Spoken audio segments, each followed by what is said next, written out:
अजीत यादव नाम के व्यक्ति को जो ताल्लुक रखता है एक सनातन धर्म पर, सभी धर्मों की आबादी है और भारी संख्या में मुस्लिम समाज के लोग हैं, जो अजीत यादव की दिवाली खुद मनवाए और दीपक जलाए, तो इस भारत को ऐसे ही लोगों की जरूरत है। कौन क्या जलाएगा जिसको रोशन सम्मा खुद करती है? कौन जलाएगा? इस देश में जुगनू बन करके नहीं, ऐसा तारा बन करके तो काम कीजिए जिसके लिए हमारे देश में हमें आप लोगों से एक निवेदन और करके जाऊंगी। आप लोग चाहते हैं कि पूनम पंडित यहाँ आ जाए, आपकी बेटी यहाँ आ जाए। मैं आपकी भावनाओं की कदर करती हूँ, बेहद प्रेम भी आप लोगों से करती हूँ, तभी मैं इतनी दूर से आई हूँ, ठीक है। लेकिन मैं भी आपसे कुछ चाहती हूँ, क्या आप मुझे दे पाएंगे? ककराला की जनता मुझे देगी जब आप अगली बार मुझे बुलाओगे? जितनी भारी संख्या में इस मैदान में नौजवान देश का भविष्य खड़ा है और अगुवाई करने वाले बुजुर्ग खड़े हैं, उतनी ही संख्या में जो टीवी पर बैठ करके लाइव महिलाएं देख रही हैं वो यहाँ होनी चाहिए। मैं भी कुछ उम्मीद करती हूँ आपसे, मेरी भी इच्छाएं हैं। क्या मेरी इतनी इच्छा जायज है? अगर महिलाएं नेतृत्व करती, चाहे देश की कोई भी आप लड़ाई उठा करके देख लीजिए, जिस भी लड़ाई में महिलाएं जिस भी हवन में आहुति देती है तो वो यज्ञ सफल होता है। महिला के बिना तो यज्ञ भी सफल नहीं होता है मान्यवर। तो मैं आपसे ये निवेदन करती हूँ, मैं मानती हूँ बहुत सी जगह बहुत पर्दा भी है, बिल्कुल फॉलो करना चाहिए, प्रोटोकॉल भी करना चाहिए, लेकिन जब भी बात अपने भाइयों के ऊपर आ जाए तो ध्यान रखना वो बहनें आगे खड़ी होनी चाहिए, भाइयों के ऊपर बाद में बात आनी चाहिए। ऑर्डर पे बैठे थे तो आगे की लाइन में होते थे, आगे की बिल्कुल अव्वल, किसी से कम नहीं है बॉस।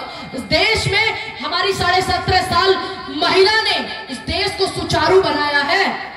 इंदिरा जी ने देश को चलाया है, पहली आईपीएस महिला रही है भाई। तो इसलिए अगुवाई चाहते हैं, आगे रहिए। और जब मैं अगली बार आऊं, मेरा आप सभी से यही निवेदन है कि आप महिलाओं को ज्यादा बुलाइए। क्यों? क्योंकि महिलाओं से तो रावण जैसे लोग डर गए, कहते थे कि एक बार बस सीता मेरे पे निगाह डाल दे। क्यों डाल दे? क्योंकि उसको पता था कि सीता बहुत पवित्र नारी है, अगर निगाह डाल देगी तो मुझे मोक्ष मिल जाएगा। ये उसकी सोच थी। तो इसीलिए महिलाएं जब अगुवाई करें, महिलाएं जब आगे चले, जैसे आप उम्मीद करते हो कि पूनम पंडित अगुवाई करेंगे, बिल्कुल करूंगी, आपसे वादा करके जाती हूँ। और आगे से जब आप मुझे बुलाएं तो समय से बुलाइएगा। देखिए ये समय है, इस समय में क्या दिक्कत हो रही है, मेरे जैसे लोगों को बड़ी दिक्कतें होती। मेरा मन था मैं आपके साथ इसी भीड़ के साथ में जाऊं डीएम आवास या कार्यालय, वरना मेरा रिकॉर्ड भी उठा कर देख लेना। अगर मैं किसी धरने में गई हूँ, अभी 4 दिन पहले शिवनी का एक प्रोग्राम करके आई हूँ, गई थी भाई, सीधी बात है, भीड़ के साथ नहीं तो फिर वहीं बैठे जनप्रतिनिधियों का हम घेराव करें। अगर आप ये कर लेंगे ना तो आप देख लेना 2 दिन में समाधान हो जाएगा। अगर समाधान ना होगा तो फिर हम और आप कहाँ जाएंगे? लखनऊ। कहाँ जाएंगे? आवाज नहीं आ रही मेरे को। कहाँ जाएंगे? लखनऊ। और कैसे जाएंगे?